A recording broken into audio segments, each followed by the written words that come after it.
планете Земля одной из самых мистических точек называют Кавказ.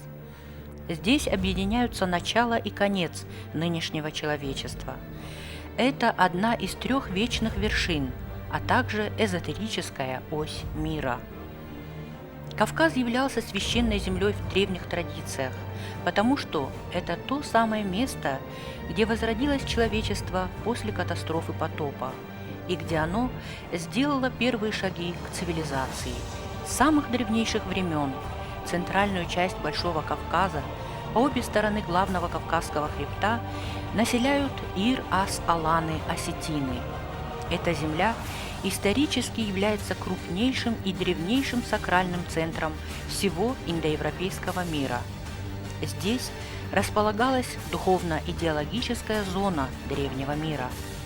По плотности расположения в этом регионе архаичных замков, городищ, некрополей, культовых сооружений и других памятников истории и духовной традиции Центральный Кавказ не имеет аналогов в мире. Только общее количество святых мест, кувандонов, здесь составляет более 1000. С древнейших времен Кавказ привлекал взоры великих завоевателей. Македонский, Наполеон, Адольф Гитлер. Все стремились на Кавказ для того, чтобы завладеть духовными знаниями древних ариев.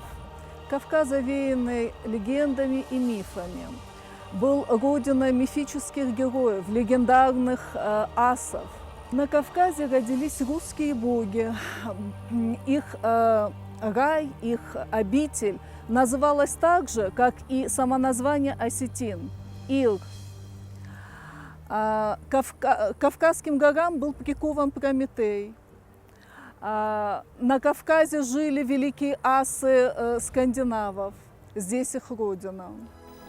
Время становления духовного мировоззрения осетин своими корнями уходит в глубокую древность, за обозримые горизонты развития человеческой цивилизации свыше 3-5 тысячелетий до нашей эры. После эры похолодания Кара-Макарафыраштак в Кавказской мировой горе, именуемой в нардском эпосе иносказательно Шофьяежапас, то есть склеп мудрости, нашли свое пристанище достигшие совершенства знаний белых богов асов, нарты. Идеологическое содержание традиционного духовного мировоззрения нартов Ир-ас-Алан издревле основывалось на глубочайших знаниях и знаках-символах Вселенной, представляя собой наполненную философским содержанием высокоразвитую космогоническую систему. Все мировые религии при своем становлении использовали древнейшее духовное учение Ир-ас-Алан, известное нам как Ирон-Нартон-Ахдау. Именно это духовное мировоззрение господствовало в Евразии в эпоху индоевропейского единства народов. В эту эпоху Кавказ выполнял функцию одного из главных сакральных центров легендарного древнего мира. Понятие «Ирон» обозначает и является божественным понятием, в котором заключен смысл всего сущего. То есть по библейской энциклопедии, по верованиям практически всех индоевропейских народов, и даже, как это ни покажется парадоксальным, в культурном духовном наследии, которое несут в себе представители японских островов, то есть японцы, Ирон – это название Бога. Одно из первых названий, с которыми человек разумный столкнулся на этой земле. В славянской мифологии Ирий – это небесное царство богов, славянский ведический рай, учрежденный Сварогом. В Ирии растут священные деревья. В Ирии собираются и пируют небесные боги. В небесном царстве живут также и славянские предки. Согласно нордическим преданиям, когда-то на земле жили асы, герои-полубоги, которые были родоначальниками скандинавских народов. В сагах вспоминается Асгард, откуда вышел с племенами асов их вождь Один. Скандинавские историки XIX века называют его аланом по происхождению, а современные осетинские ученые установили звучание его имени на родном языке как Уддан, от которого и произошло имя Один. 2 года в 2000 и 2001 годах археологическая экспедиция всемирно известного ученого-путешественника Тура Хейердала исследовала крепостное городище города Азова. Гипотеза Тура Хейердала состояла не только в том, что верховный бог Скандинавии Один был родом из города асов Асгарда и что среди асов зародилось племя викингов, а в том, что с юга на север Европы пришла группа людей во главе с Одином, которая стала элитой общества. Это подтверждает и Снорри. Он говорит, что у Одина было королевство в устье реки Тана, на левом берегу, а народ назывался народом ассов. Он говорит, что место, где Один жил, было местом поклонения, местом жертвоприношения. Слово «хов» в норвежском языке служит для обозначения понятия «большой храм». Поэтому весьма вероятно, что Азов — это Асхов, ведь люди, которые жили здесь и происходили от аланов, назывались ассами. Специалисты ведущих университетов и научных центров стран Западной Европы, азиатских стран, Китая проводят широкомасштабные исследования уникального наследия Ир-Асалан-Осетин, включающие изучение и преподавание его сакрального языка Ирон-Авжак. Сегодня осетины – единственные носители языка легендарных скифов, сарматов и алан, единственные приверженцы прамонотеистического духовного мировоззрения Ирон-Ахдау. Данное мировоззрение зафиксировано в Нартиаде и других сакральных текстах Сарсиаты Таурахта, Даризанте Качта. А вся горная часть территории Алании с древнейших времен выступает в качестве единого священного храмового комплекса, в котором была установлена Всевышним строгая иерархическая структура. То есть вся горная территория Осетии, согласно старинным преданиям, была поделена на ущелья, каждая из которых была отдана Богом под покровительство определенных зуаров. Таким образом, каждая составная часть храмового комплекса священных гор Осетии имеет своего небесного покровителя и является табуированной с доисторических времен. У наших действительно великих предков не было понятия «религия» в сегодняшнем толковании этого слова.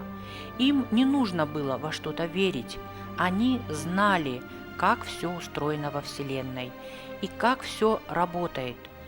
Это был их образ жизни, культура, менталитет. Об этом свидетельствуют знаки и символы, оставленные ими потомкам. В осетинской этнической традиции танцы выстроены по принципу мандалы, жертвенники выстроены по принципу мандалы. Мандала является очень распространенным символом. И, конечно же, это чита. Народ примитивный не мог создавать символов универсальных, не мог создавать. Это создавал народ, который владел удивительными космическими знаниями. Доказательство тому, каким образом данная культура, данная духовная культура распространялась от океана до океана, свидетельствует зиккурат, как проекция устройства Вселенной, расположенной в селении Лисри, где мы и находимся. Если вы обратили внимание на конфигурацию данного зиккурата, то можно смело утверждать о том, что это точная копия того зиккурата, который находится в настоящее время на священном Байкале, на одной из самых сакральных территорий Восточной Сибири, острове Ольхон. То есть данная культура, как говорят исследователи, которые занимались изучением данного вопроса еще в императорской России, об этом говорили профессора Санкт-Петербургского и Московского императорского университета, а также их зарубежные коллеги, о том, что эта культура носила глобальный характер, то есть господствовала на всем евразийском пространстве. Помимо этого величественного культового комплекса, в Осетии встречаются и много других древних зуаров, имеющих форму зиккуратов, то есть многоступенчатых культовых сооружений. Они бывают разных размеров, но, к сожалению, плохой сохранности, так как осетины, унаследовавшие их, потеряли сакральный смысл, вложенный в символику архитектурного строения. Между тем, на языке символизма зиккурат несет идею храма горы, воспроизводя небесную вершину.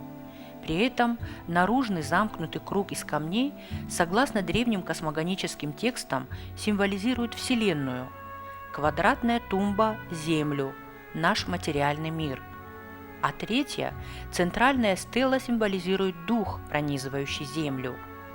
Прекрасно зная устройство космоса, нарты-асы как бы заново создавали Вселенную в миниатюре. В Южной Осетии был найден свастический знак, зооморфный свастический знак в виде волка, крыльев орла и лап кошачьего животного. Как он появился? Одна из бомб попала в зуар. Зуар был разрушен. И когда его пытались восстановить, стали разбирать, и в пол зуара оказался замурован вот этот вот знак. Знак, конечно же, непростой. Это не какая-то такая фантазия древних художников, не поддающаяся расшифровке. У нас сейчас специалисты могут расшифровать этот знак, потому что все эти зооморфные символы, они поддаются объяснению. Значит, волк в центре свастического знака, изображение волка, это изображение хаоса, потому что волк – это символ двойственный. Это и солнечный символ, и хтонический символ. Это изображение хаоса, который преобразуется в светлое начало. Крылья, лапы, значит, вот кошачьего животного, они сами о себе говорят. Но знак интересен еще и тем, что он был мозаичный. То есть, если бы он был статично как-то так изображен, нарисован, но он был мозаичный. А мозаика предполагает изменения. То есть стоит посмотреть под каким-то другим углом, и знак уже смотрится совершенно иначе. А иначе это уже совершенно другое прочтение. Здесь уже может быть прочтение солнечного знака. То есть точно так же, как, допустим, бог Аполлон превращался в волка, волк был его священным животным, его мать была волчицей, мать великих ашвинов ведийских также превращалась в волчицу. Все это солнечные божества, это солнечная энергия. Хтон, который превращается в результате свастического движения, превращается в свет. И вот в зуаре лежало вот это вот чудо, лежала вот эта вот святыня, которая никем не была, в общем-то, видана. Удивительное воплощение символизма можно увидеть и в строении древнеарийского храма-хранителя Рекома. Согласно расшифровке Славы Джанаева, основное сооружение храма Реком – это стилизованный образ дракона, который у ариев не зло, а святая мать-хранительница земных богатств и знаний. Двусторонняя свастика над входом в святилище Реком – это символическое обозначение самого Рекома. Крест в культовом понимании осетин является обозначением света, солнца и оберега. В нижней части двери из фигурных кованых полос образуются ромбики, символы обрабатываемой земли. Выше находятся 4 солярных знака в виде крестов. Птицы на консолях – это известный всем арийцам символ фарна, посылаемого на землю к людям в образе сокола.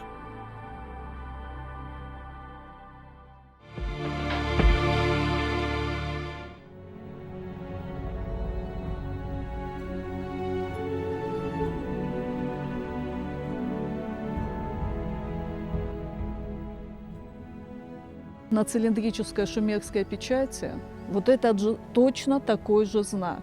Восьмиконечная звезда, солнце и месяц. Совершенно ясно, что это не может быть случайностью. Где Осетия, где Рекум и где Междуречье, где Шумер, где шумерская цивилизация.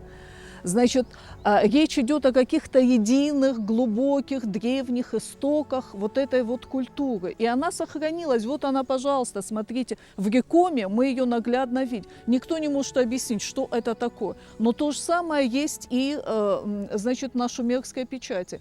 И мы можем предположить, что это означает, что означает этот язык, язык вот этих вот знаков.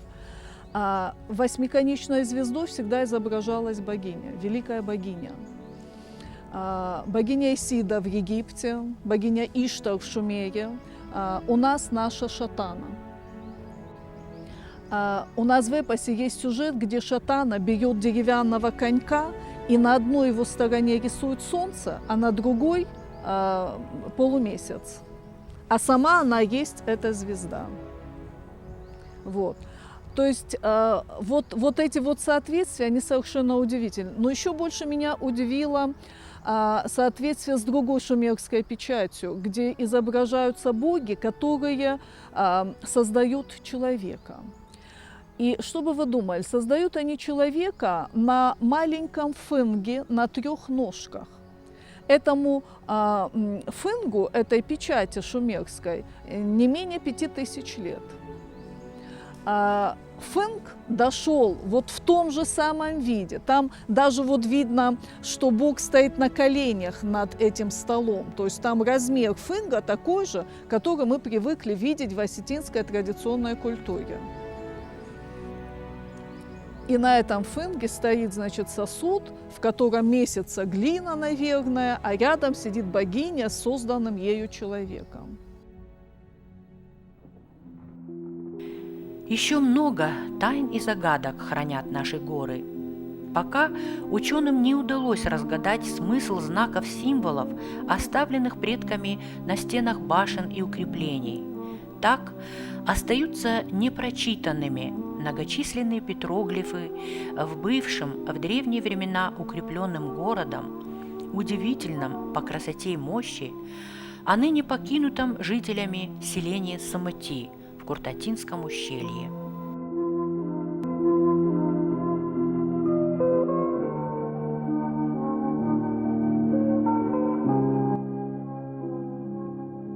Каменная летопись и удивительные архитектурные сооружения, а самое главное – древнее искусство Кавказа, получившее название кубанской культуры, несут в себе сакральную информацию, зашифрованную в символах. Так, например, широко использовавшийся кубанцами символ свастики уходит корнями в незапамятные времена. Издревле этот символ является солярным или солнечным, символизирующим божественный свет и мудрость. Это универсальный постулат, на котором основана вся проявленная Вселенная. Если брать кабанскую культуру, можно сказать, эти люди достигли совершенства, в общем-то, в изготовлении ремесленного производства, в частности, от бронзы. Настолько удивительные формы, изящные, двояко изогнутые топоры, скажем, орнаментированы всевозможными животными там. Ну, и формы, и композиция, просто все настолько интересно и удивительно. Современные художники смотрят и поражаются, какое там совершенство в этом плане, ювелиры тоже. Что касается, то есть скульптура была на очень высочайшем уровне. Что касается аланских памятников, аланских археологических изделий, тоже я вот веду раскопки 1-5 веков, ранние аланы копаю, Беслане. И там тоже очень много, настолько неяркие вещи, скажем, и этот стиль звериный, он, кстати, идет от скифов, скифы и кабанцы тоже, это все, в общем-то, родственные племена считается. И все это звериный стиль и традиции как раз идут настолько четко и прослеживается уже в более позднее время, скажем, у алан тоже. А можно ли подвергнуть сомнению высочайший уровень культуры скифов и сарматов, создававших тысячи лет назад шедевры ювелирного искусства, с не просто красивыми изображениями, но самое главное, с вложенным в них глубоким идеологическим и философским содержанием? над расшифровкой сцен и образов которых работают ученые разных стран.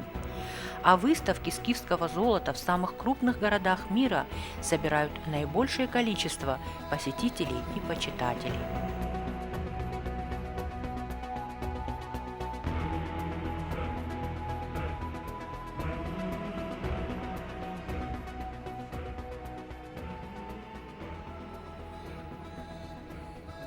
Ирас-аланы, скифы и сарматы были рассеяны по всему миру и могли бы остаться жить в любой части света.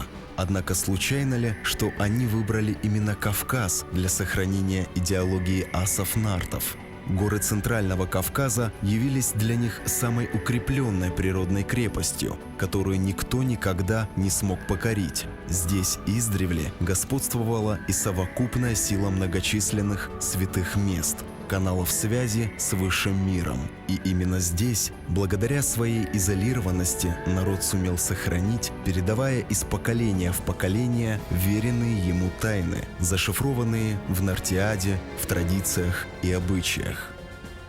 Сейчас, когда начинает спадать полог тайны, покрывавший наследие великих асов, становится понятным пророчество нартов, когда они говорили, что знают о наступлении времен, в которые забудется хатиакский язык, то есть умение посвященных читать тайный смысл знаков и символов, что народ Ир рассеется по белу свету.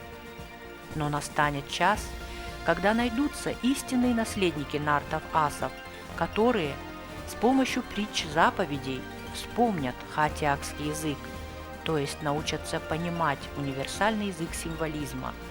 Именно они и прочитают зашифрованные послания предков. В астинской традиции гора считается символом духовного пути, пути посвящения. В горе, в пещере родилась великая нартская героиня Шатана. Из горы, из камня родился нартовский герой Сослан, герой солнца. Вся жизнь нартовского общества, так же как и общества осетинского, вращалась вокруг этого сакрального центра. Гора была сакральной осью и центром жизни и нартов, и осетин.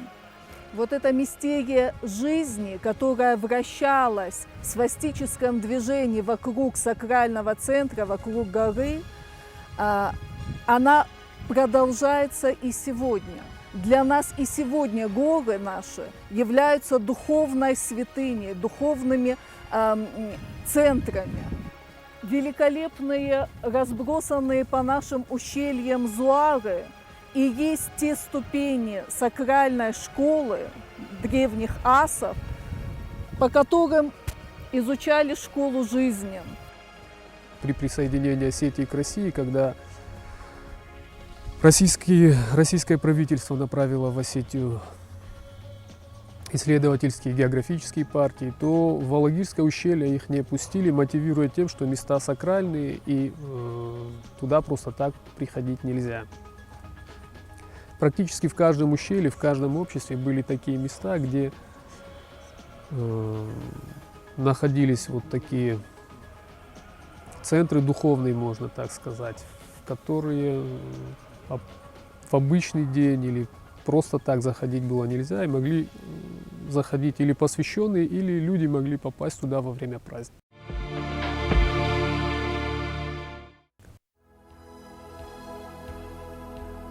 Как мы уже отмечали, всю горную территорию Осетии можно рассматривать как единый естественный храмовый комплекс, так как она табуирована ирас-аланами-осетинами с доисторических времен и включает в себя тысячи мест поклонения единому Богу и высшим силам. Поскольку одной из важных особенностей духовного мировоззрения народа Ир является то, что он не возводит рукотворных храмов, божественным храмом для них выступает вся необъятная Вселенная. Поэтому свое молитвословие, обращение к Творцу, народ Ир-Ас-Алан-Осетины по сей день осуществляют на лоне первозданной природы, естественного божественного храма. В Осетии по сей день существуют особо сакральные заповедные зоны, посещение которых не допускается или допускается лишь избранными и в определенное время.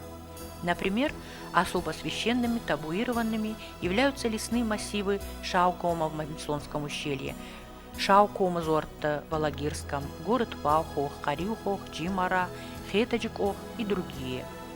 Все это дает основание называть всю горную часть Осетии сакральной территорией.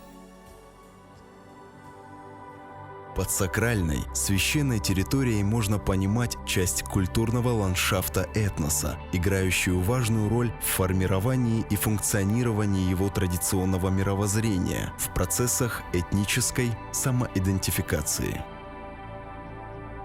В мире существует немало примеров наличия сакральных территорий в разных странах. Так, например, в конце 90-х годов шаманы Республики Бурятия официально признали остров Ольхон главным святилищем, культовым центром общебурятского значения. Классическим примером священной территории выступает Ватикан. В Греции Святая гора Афон почитается как земной удел Богородицы. Сакральной территорией является Лхаса, бывшая столица независимого Тибета. В этом отношении Монголия обладает уникальным опытом, поскольку именно здесь сакрализации территории придан государственный статус. Первая официальная сакрализация горы Боктхан была проведена в Монголии в 1778 году по инициативе монгольской знати, а в 1995 году данная церемония была утверждена указом президента Монголии. Церемония государственной сакрализации представляет комплекс мероприятий, обрядов, ритуалов, относящихся к ламаизму и шаманизму. После совершенных обрядов в отношении горы закрепляется ряд табу.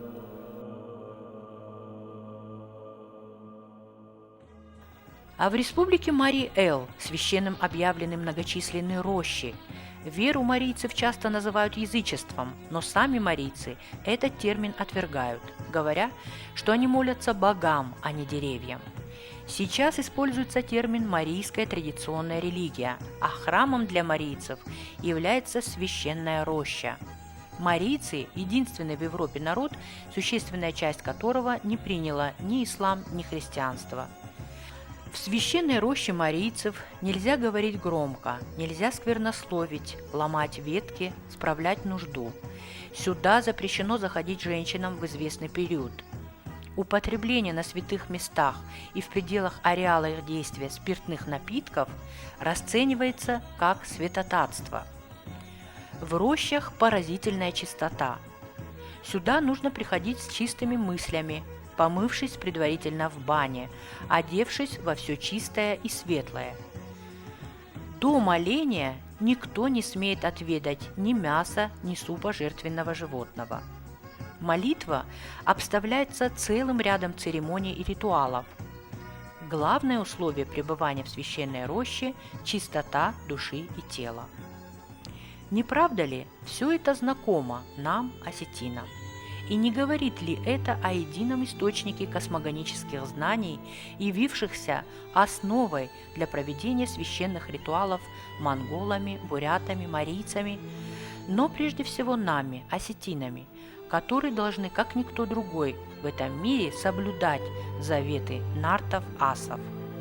Самым показательным в этом отношении на сегодняшний день в Осетии является проведение праздника Рекома-Барагвон с участием той части молодежи, которой удалось осознать, какое великое наследие им оставили предки. Если говорить о Ахдаве, это не просто свод правил жизни, а о том, что это, скажем так, жизненные правила основаны на высоких знаниях.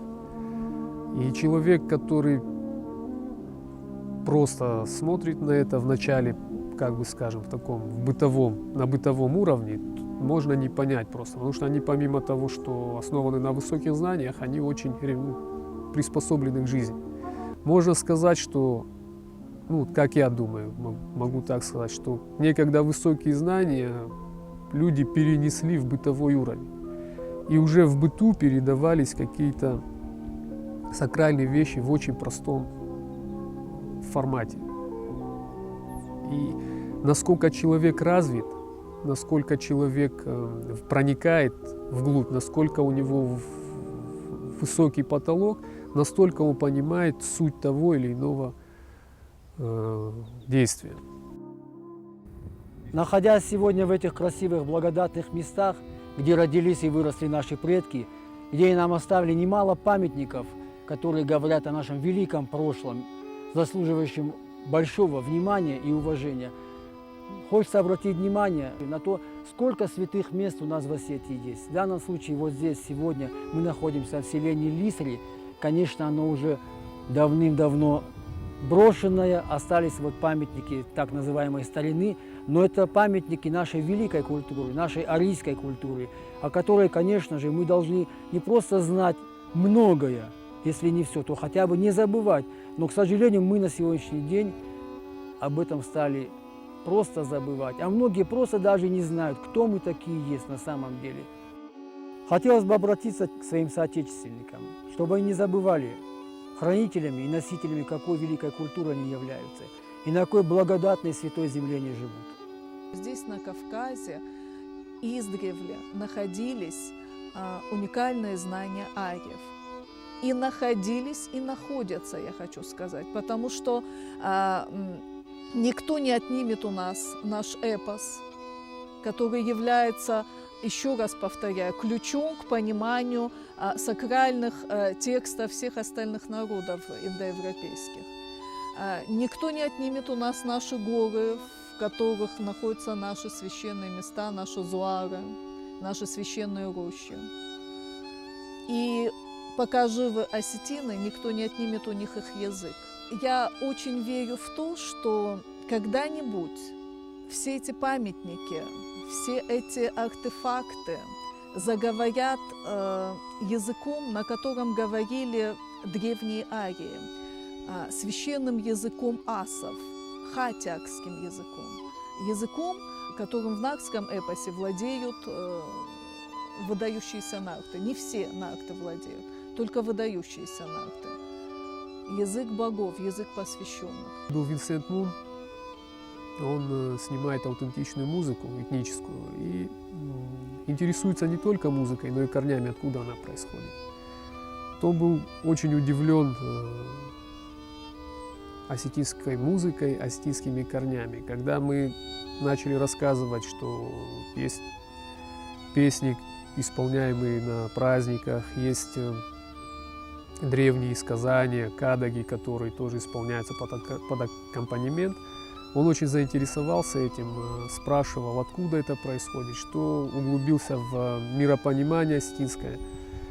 И был очень поражен как самой музыкой, так и тем, откуда она появилась, корнями. То есть вот настолько он был поражен, что отклонился от графика, задержался здесь еще на несколько дней и объехал с нами праздники, проходившие на тот момент.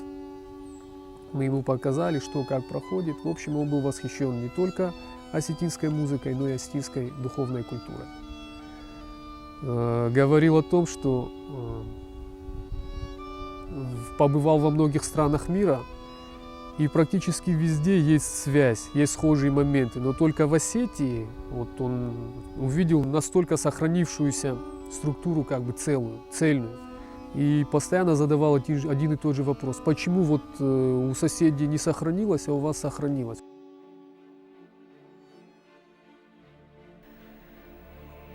Подводя итоги, отметим, что и музыка, и танцы, и устное народное творчество, и традиции, и обычаи, а самое главное – многочисленные святые места – все это великое наследие нартов.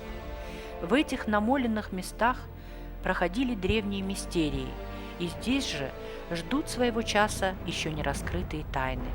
Поэтому и назрела необходимость признания всей горной части Северной и Южной Осетии как сакральной священной территории, с соответствующим осознанным, ответственным и благоговейным отношением к ней как самих осетин, так и представителей других народов, посещающих эти места.